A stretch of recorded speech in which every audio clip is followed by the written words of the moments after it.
Ini adalah Elkan Bagot, bek muda jenius yang dulu dipuja, kini dicaci. Setelah menolak panggilan timnas Indonesia, namanya jadi bahan gunjingan. Tapi apa yang sebenarnya terjadi? Kenapa seorang pemain yang pernah bersumpah demi Garuda tiba-tiba berbalik arah? Dan mengapa ancaman pencabutan paspor bisa menjadi bumerang untuk Indonesia sendiri? Mari selami lebih dalam. Elkan Bagot menyatakan bahwa ia ingin fokus di klub sebagai alasan absen dari FIFA Matchday. Tapi, apakah memang sesederhana itu? Jika dilihat lebih dalam, ada beberapa faktor lain yang mungkin jadi pertimbangan. 1. Situasi di klub. Ipswich Town FC sedang berada dalam tekanan, dan Elkan khawatir posisinya terancam jika sering absen.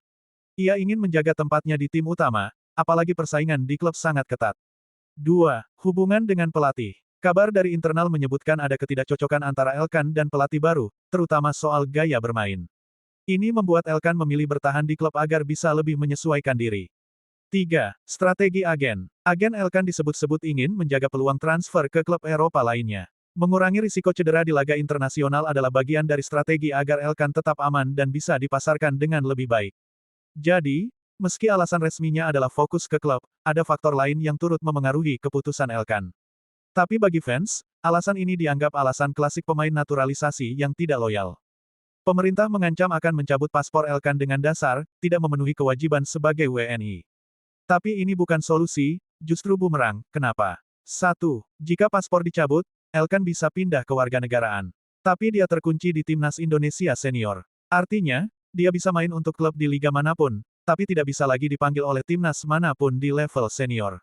2. Indonesia bisa dicap negara yang menghukum pemainnya. Ini merusak reputasi di mata pemain naturalisasi potensial lain.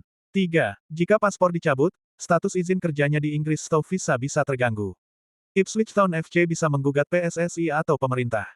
Skenario terburuk ini mulai membayangi masa depan Elkan Bagot, baik di level pribadi maupun dalam kaitannya dengan timnas Indonesia.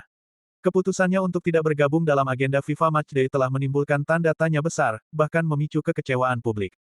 Jika situasi ini tidak segera ditangani dengan bijak, Elkan berpotensi menghadapi 3 pilihan sulit yang masing-masing memiliki konsekuensi besar.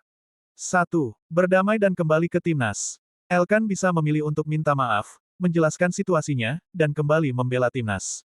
Ini akan menyelamatkan statusnya sebagai pemain Garuda dan mempertahankan paspor Indonesia. Tapi kepercayaan publik sudah telanjur retak, dan ia butuh waktu lama untuk memperbaikinya. 2. Ganti kewarganegaraan ke Inggris. Sebagai warga kelahiran Inggris, Elkan bisa memilih naturalisasi penuh ke sana. Namun, ini berarti ia harus mengucapkan selamat tinggal untuk selamanya pada timnas Indonesia. Di sisi lain, peluang membela timnas senior Inggris sangat kecil, paling banter hanya bisa main di U23. 3. Fokus di klub, lupakan timnas. Elkan juga bisa memilih untuk tidak lagi terlibat di timnas dan fokus sepenuhnya pada karir klub. Secara profesional mungkin lebih aman, tapi publik Indonesia bisa mencapnya sebagai pengkhianat. Nama baiknya akan sulit dipulihkan. Apapun keputusan Elkan, risikonya besar. Ia harus memilih antara menyelamatkan karir klub atau menjaga ikatan dengan tanah air. Ini bukan cuma soal Elkan Bagot, ini tentang bagaimana Indonesia memperlakukan pemainnya. Hukuman mungkin perlu, tapi komunikasi lebih penting. Bagaimana pendapatmu? Haruskah Elkan diampuni? Atau paspornya benar-benar dicabut? Komen di bawah. Jangan lupa share untuk dengar opini lebih banyak, dan subscribe untuk analisis mendalam lainnya. Sampai jumpa.